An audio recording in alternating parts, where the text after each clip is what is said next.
Hi friends, എല്ലാവർക്കും പുതിയൊരു വീഡിയോയിലേക്ക് സ്വാഗതം. ഒരുപാട് പേർക്ക് അബിയൻ്റെ വിത്ത് കൊടുക്കാൻ കഴിഞ്ഞു. സഹകരിച്ച എല്ലാവർക്കും നന്ദി. ഇന്നത്തെ വീഡിയോ ബ്രസീലിയൻ ഫ്രൂട്ടായ റൊളീനിയയെ കുറിച്ചാണ്. ആത്ത വർഗത്തിൽപ്പെട്ട എക്സോട്ടിക് ഫ്രൂട്ടാണ് റൊളീനിയ. വിത്ത് മുളച്ച് 1.5 വർഷം കൊണ്ട് തന്നെ ഫ്രൂട്ട് ഉണ്ടാകുന്നതിനാൽ ഇതിന് ബഡ്ഡിങ്ങും ഗ്രാഫ്റ്റിങ്ങും ഒന്നും വരുന്നില്ല. സീതപ്പഴത്തിൻ്റെ ഇരട്ടി വലിപ്പം വരുന്ന ഇതിൻ്റെ ഫ്രൂട്ട് ഒരു രക്ഷയുമില്ലാത്ത ടേസ്റ്റാണ്. കാര്യമായ പരിചരണമോ വളപ്രയോഗമോ കൂടാതെ വളരെ വേഗത്തിൽ വളരുകയും ഫ്രൂട്ട് തരികയും ചെയ്യുന്നു.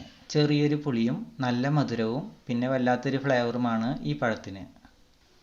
ഇത് എൻ്റെ വെറും 6 മാസം പ്രായമായ റൊളീനിയ തൈയാണ്. ഇതിൻ്റെ വളർച്ച നിങ്ങൾ തന്നെ കണ്ടു മനസ്സിലാക്കാവുന്നതാണ്. റൊളീനിയയുടെ 2 വിത്ത് ഫ്രീ ആയി കൊടുക്കാൻ ഉദ്ദേശിക്കുന്നുണ്ട്. കിങ് സൈസ് വരുന്ന റൊളീനിയ പഴത്തിൻ്റെ സീഡാണ് കൊടുക്കുന്നത്. അയച്ചു തരുന്നതിന് 60 രൂപ ഡെലിവറി ചാർജ് ഉണ്ടായിരിക്കുന്നതാണ്. അഡ്രസ്സും പേയ്മെൻറ്റും തരുന്നവർക്ക് അയച്ചു കൊടുക്കുന്നതാണ്. താൽപ്പര്യമുള്ളവർ 9746777336 എന്ന നമ്പറിൽ വാട്സപ്പ് ചെയ്യുക. Thanks for watching.